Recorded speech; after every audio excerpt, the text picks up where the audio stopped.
अस्सलाम वालेकुम, welcome to बाइंडी classroom. और आज की इस क्लास में हम लोग टॉपिक पढ़ने वाले हैं list, chapter number 4 computational structure. Chapter number 4 का ये फर्स्ट लेक्चर है। So the question is what is list, describe its properties and application. List से रिलेटेड सबसे पहले हमने वजाहत करनी है और उसके बाद प्रॉपर्टीज बतानी है लिस्ट की और एप्लीकेशंस भी बतानी है। तो तीन चीजें इस क्वेश्चन में हमने कवर कर ली है। सो लिस्ट बेसिकली एक डेटा स्ट्रक्चर है। जैसे कि हमारे चैप्टर का भी नाम कंप्यूटेशनल स्ट्रक्चर है, तो मोस्टली हम लोग इस चैप्टर में डेटा स्ट्रक्चर से ही रिलेटेड चीजें पढ़ रहे होंगे। सो लिस्ट भी हमारे पास एक डेटा स्ट्रक्चर है। पाइथन में किसी भी डेटा स्ट्रक्चर का बुनियादी काम ये होता है कि डेटा को अरेंज करके रखना, उसको अपने अंदर स्टोर करके रखना। अब ऑब्वियसली कोई भी चीज जो स्टोर होती है वो कंप्यूटर की स्टोरेज डिवाइसेस में सेव होती है, लेकिन कहने का मतलब ये है कि डेटा स्ट्रक्चर उसको एक फॉर्मेट में स्टोर करवाती है, एक खास शक्ल में उसको जाके स्टोर करती है, जिसमें जो लिस्ट है वो भी एक डेटा स्ट्रक्चर है जो आज हमने पढ़ना है। So list is a data structure in Python that can store multiple values.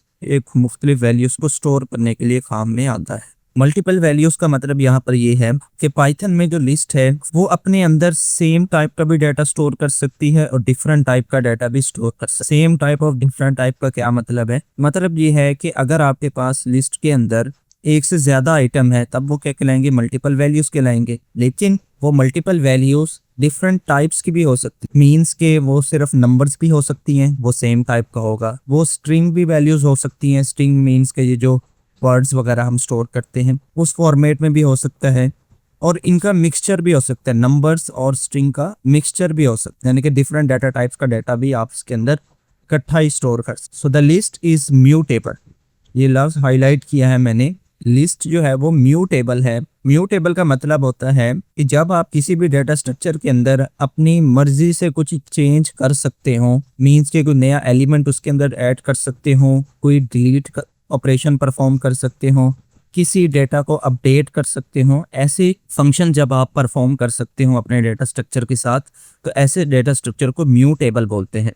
तो लिस्ट भी हमारे पास क्या है? Mutable. So mutable means it's element can be created, accessed, modified और रिमूव्ड इजीली।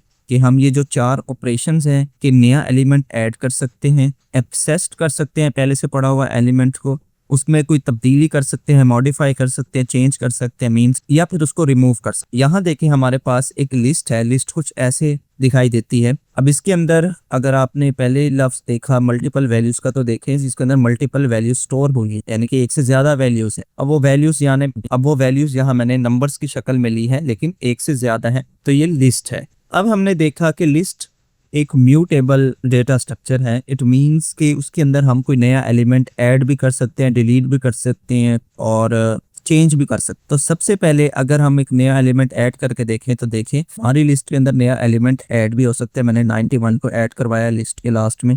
किसी एलिमेंट को एक्सेस करना है, तो अगर मैं 37 को एक्सेस करना चाहूंगा तो मुझे उसका इंडेक्स रिटर्न कर देगा कि जो 37 है ये इंडेक्स 2 पर जो है वो मौजूद है। क्योंकि हमें पता है कि ये जो इंडेक्स है वो 0 से स्टार्ट होता है, तो ये 0, ये फर्स्ट और ये सेकंड इंडेक्स यहाँ पर 37 मौजूद। इसी तरीके से हमने देखा कि हम इसके अंदर मॉडिफाई भी कर सकते हैं। तो मॉडिफाई अगर हम करना चाहे मीन्स के अपडेट करना चाहे, मैं चाहता हूँ कि 37 को 47 से अपडेट कर दूं, तो ये भी हम इसके अंदर ऑपरेशन परफॉर्म कर सकते हैं। तो 37 अपडेट होके 47 देखिए यहाँ पर बन चुका है। और लास्ट में हम इसको रिमूव भी कर सकते हैं इजीली।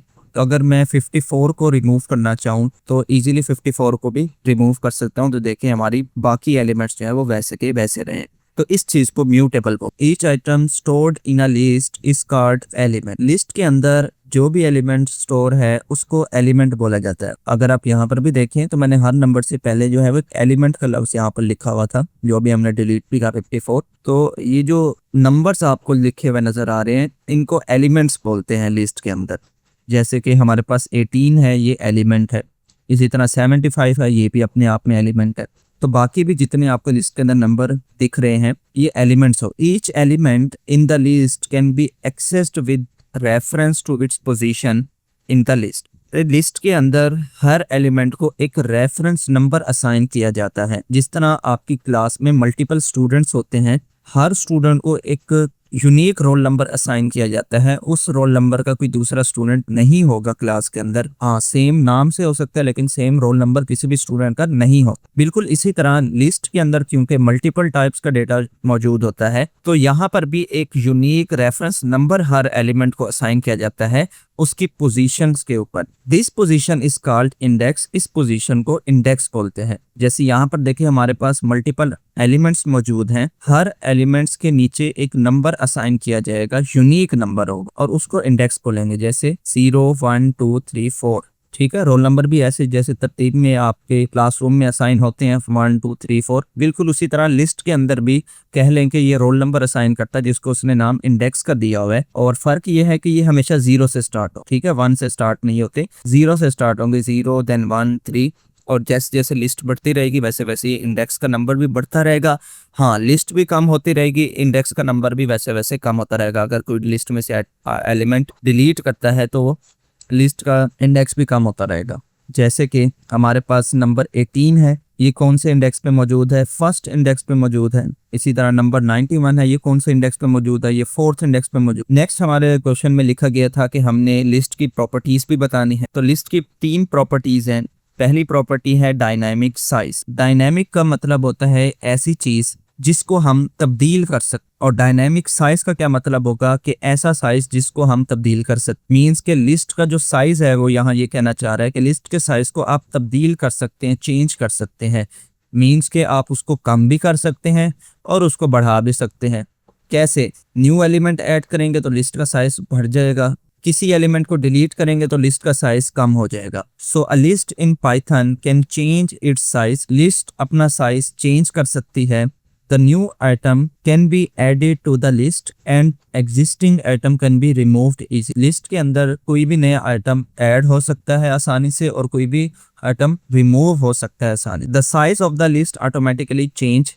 किसी आइटम के ऐड होने या रिमूव होने से उस लिस्ट का साइज ऑटोमेटिकली चेंज हो जाएगा, आपको कुछ इजाफी करने की जरूरत नहीं हो। लेट्स सपोज हमारे पास ये लिस्ट है, इसके अंदर हम एक नया एलिमेंट ऐड करना चाहते हैं 104। तो 104 अगर मैं ऐड करूंगा तो ये लिस्ट के लास्ट में ऐड हो जाएगा। उससे पहले अगर आप देखें तो लिस्ट का जो लास्ट इंडेक्स है वो 4 है। तो जैसे मैं ये 104 ऐड करूंगा लिस्ट के लास्ट में तो देखें इसका साइज जो है वो बढ़ गया है। उसकी क्या दलील है कि ये हमारे पास इसका इंडेक्स के नंबर जो है वो ज्यादा हो। इसी तरीके से अगर मैं कोई एलिमेंट डिलीट करूं जैसे कि 75 है, तो 75 को डिलीट करने से इस लिस्ट का साइज कम होना चाहिए। तो अभी के लिए हमारे पास यहाँ पर लिस्ट का जो साइज है वो 5th इंडेक्स तक जा रहा है। तो जैसे मैं 75 को रिमूव करूंगा तो ऑटोमेटिकली देखें लिस्ट का साइज हमारे पास 4 की तरफ चला गया। और एक और बात अगर आप नोट करें, लिस्ट में जो 75 था ये कौन सी इंडेक्स पे मौजूद था? 3 पर। उसके बाद 91 4 पे था और 104 5 पे था।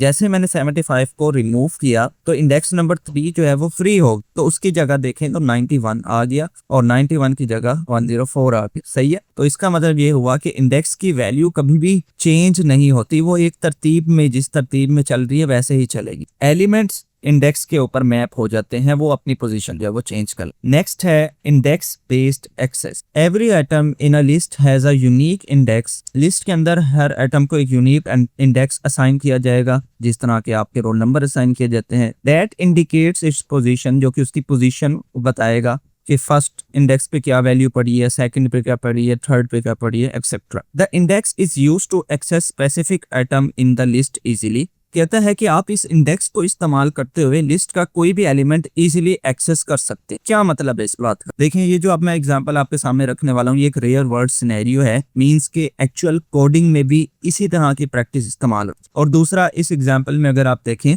तो आपको स्ट्रिंग की शक्ल में भी डाटा नजर आ रहा है और नंबर की शक्ल में भी डाटा यहाँ पर देखें नजर आ रहा है। तो यहाँ से वो बात भी मैंने आपको साबित कर दी कि लिस्ट के अंदर मल्टीपल टाइप का डाटा जो है वो आ सकता है पाइथन में। अब यहाँ पर अगर आप गौर से देखें तो इस पूरी लिस्ट के अंदर मेरे पास किसी एक पर्सन का स्पेसिफिक डेटा है। उस पर्सन का नाम सलमान है और उसके फादर का नाम आबिद है। उसकी एज यहाँ पर 25 लिखी गई है। उसका जेंडर लिखा गया यहाँ पर मेल, और उसका सिटी लिखा गया कि कौन से सिटी से बिलोंग करता है, तो वो कराची लिखा गया। उसके नीचे देखें तो ये उसके इंडेक्स वगैरह भी लिखे गए हैं। अब ये जो सलमान आबिद और ये सारा उसका डेटा लिखा हुआ है, तो बेसिकली जब मैं ये लेक्चर बना रहा था, इसका डेटा लिख रहा था, तो मुझे यहाँ पर कुछ वैल्यूज लिखनी थी, तो अचानक से मेरे जहन में सलमान आबिद वाली मीम आ गई, तो मैंने उसका डाटा यहाँ पर लिखा। तो आप भी वो मीम देखें, नेक्स्ट फिर कंटिन्यू करते हैं। पूरा नाम क्या तेरा? सलमान आबिद। सलमान शेख। सलमान आबिद शेख। नाम है ना, शेख कहाँ से आ गया? शेख सलमान आबिद। तो शेख कौन है?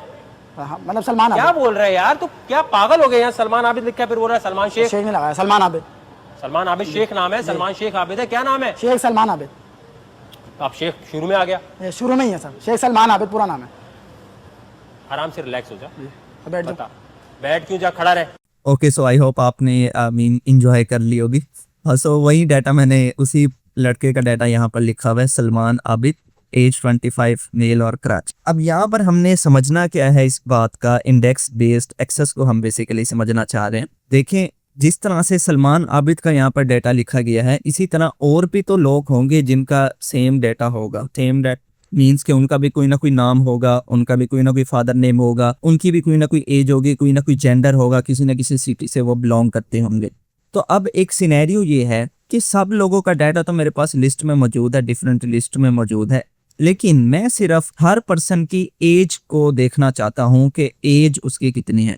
जैसे कि सलमान आबिद के केस में उसकी एज 25 है, और यहाँ पर और देखें तो वो एज जो है वो कौन से इंडेक्स पे मौजूद है? सेकंड इंडेक्स पे मौजूद है। तो जिस तरह सलमान आबिद की एज सेकंड इंडेक्स में मौजूद है, तो बाकी भी जितने लोगों का डाटा मैं लिस्ट में स्टोर करूंगा, उनकी लिस्ट के अंदर भी सेकंड नंबर पे उनकी एज ही पड़ी होगी।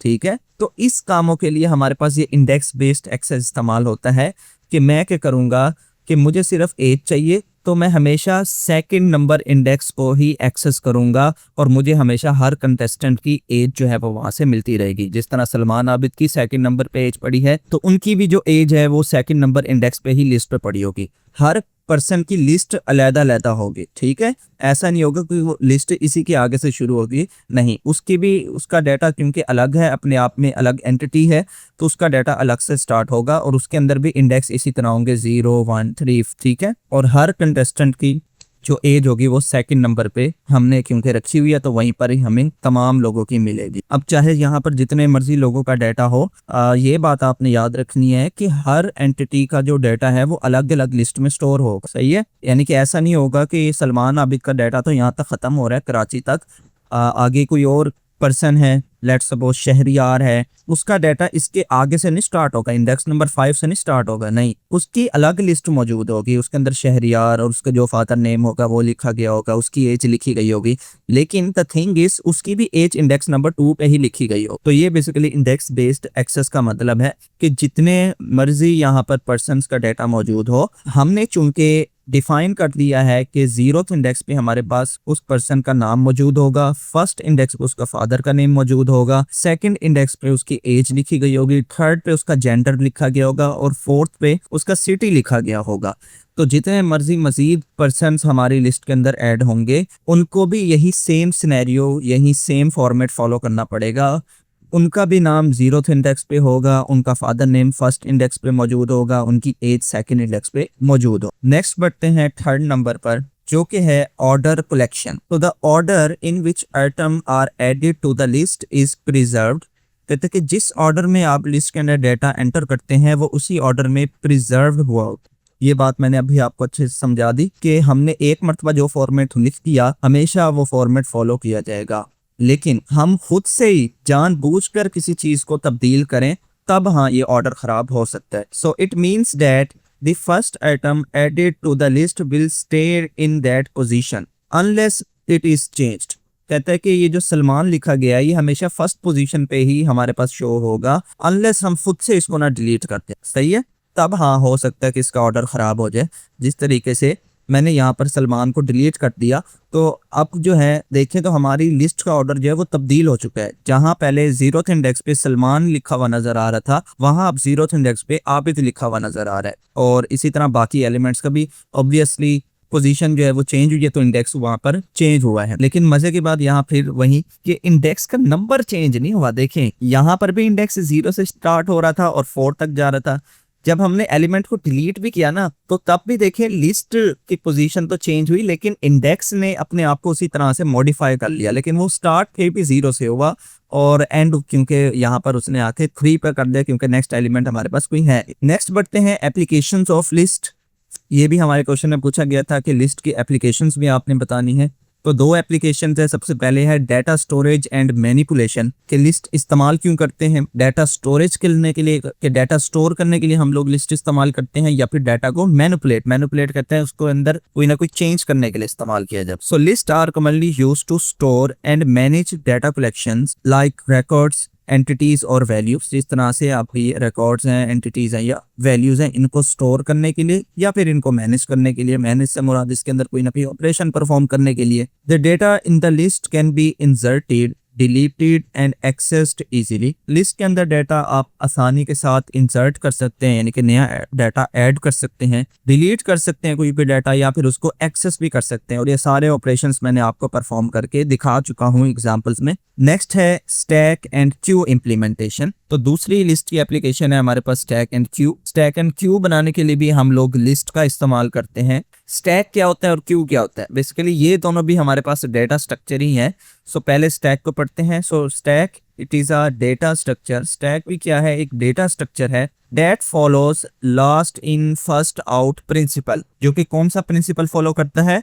Last in first out. Last in first out का क्या मतलब है?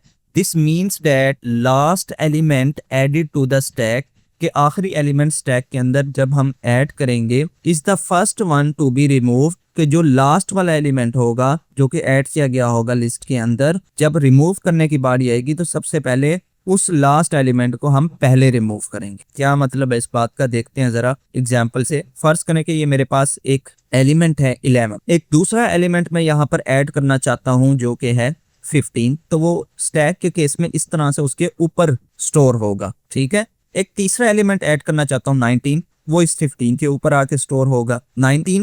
19 के भी ऊपर मैं एक नया एलिमेंट स्टोर करना चाहता हूँ जो कि है 23, तो वो 19 से ऊपर आके स्टोर हो जाएगा। अब बारी जब आई इसको रिमूव करने की, जैसे यहाँ पर भी देखें लिखा हुआ है कि हमने इसको रिमूव करना है, तो जब रिमूव करने की बारी आई तो हमारा लास्ट एलिमेंट कौन सा था? 23। तो स्टैक के केस में ये 23 को पहले रिमूव करेगा। 23 को लेट्स सपोज यहाँ पर रिमूव करके हमने यहाँ लिख दिया, 23 को उसने पहले रिमूव कर दिया। फिर 19 की बारी आई, 19 को रिमूव करेगा। फिर 15 की बारी आई, 15 को रिमूव करेगा। और लास्ट में 11 को रिमूव कर देगा। तो अगर आप गौर से देखें, जो हमने पहला एलिमेंट ऐड किया था लिस्ट के अंदर जो कि था 11, उसने इसको सबसे आखिर में रिमूव किया। तो यही बात तो उसने यहाँ लिखी है कि लास्ट इन फर्स्ट आउट, जो सबसे लास्ट में एंटर किया था हमने जो कि 23 था, उसने इसको सबसे पहले रिमूव किया। क्लियर? नेक्स्ट बढ़ते हैं क्यू की तरफ। सो क्यू भी स्टैक की तरह ही डेटा स्ट्रक्चर है, लेकिन इसके अंदर अलग प्रिंसिपल फॉलो होता है। So it is a data structure that follow first in first out. ये कौन सा प्रिंसिपल फॉलो करती है? First in first out. जो पहले एलिमेंट आता है लिस्ट के अंदर, रिमूव भी सबसे पहले वही होगा। So this means that first element added to the queue is the first one to be remove. जो एलिमेंट पहले आपकी लिस्ट में आया है, रिमूव भी सबसे पहले वही होगा। वही सेम नंबर मैं यहाँ पर भी दोबारा लेता हूँ 11। तो सबसे पहले क्यू के अंदर 11 ऐड हुआ, नेक्स्ट एलिमेंट 15 हमने ऐड किया, फिर 19, फिर 23। अब जब इसको रिमूव करने की बारी आएगी तो ऐसा नहीं होगा कि यहाँ पर ये 23 को रिमूव करेगा, नहीं, क्योंकि ये प्रिंसिपल फॉलो कर रहा है फर्स्ट इन फर्स्ट आउट। तो ये हमेशा 11 को सबसे पहले रिमूव करेगा क्योंकि पहला एलिमेंट हमने वहीं ऐड किया था। तो 11 को रिमूव करेगा, 15 की तरफ बढ़ेंगे, 15 को रिमूव करेगा, फिर 19 को रिमूव करेगा और फिर 23 को रिमूव करके आपकी क्यू जो है वो खत्म हो। सो आई होप आपको ये स्टैक और क्यू में डिफरेंस पता चल गया होगा। ये एमसीक्यूज भी बनता है कि स्टैक कौन सा प्रिंसिपल फॉलो करता है। लीफो भी बोलते हैं कुछ लोग, लाइफो भी बोलते हैं, जो आपका दिल चाहे वहीं इसको बोलें। इसी तरह क्यू कौन सा प्रिंसिपल फॉलो करता है? फीफो या फाइफो, जो भी आप बोलना चाहे इसको बोलें, बट आपका एमसीक्यू जो है वो ठीक होना चाहिए। मेन मकसद हमारा ये है। सो इतना सा ये लेक्चर था। आई होप आपको ये वीडियो अच्छी लगी होगी। काइंडली इन तमाम सोशल मीडिया अकाउंट्स में भी हमें फॉलो किया करें जो यहाँ पर आपको ये हैंडल शो हो रहे हैं। इनका लिंक जो है वो वीडियो की डिस्क्रिप्शन में भी, चैनल की बायो वगैरह में भी मिल जाएगा, खासकर इंस्टाग्राम वगैरह पे, क्योंकि किसी का भी कोई क्वेश्चन होता है, किसी ने कोई पूछना होता है, और अगर मल्टीपल बच्चों का सेम ही क्वेश्चन आ रहा होता है तो मैं स्टोरी की शक्ल में वहां पर आंसर भी लगा दिया करता हूँ, और नहीं तो आप डीएम में भी वहां पर डायरेक्टली मुझसे पूछ सकते हैं। और कभी कोई वीडियो अपलोड ना करने की वजूहात या कुछ इस तरह के जो सारे मामला होते हैं ना, वो मैं इंस्टाग्राम की स्टोरी में बता दिया करता हूँ। तो काइंडली ये जो अपडेट्स होती है ना छोटी छोटी, वो यहाँ पर यूट्यूब पे नहीं बताई जा सकती, तो वो वहां पर इंस्टाग्राम की स्टोरी की शक्ल में आप लोगों को मैं बता दिया करता हूँ। तो यहाँ पर लाजमी से आप फॉलो करें। सो अभी के लिए फिलहाल इस वीडियो में इतना ही, मिलते हैं किसी नेक्स्ट वीडियो में। अल्लाह हाफिज़।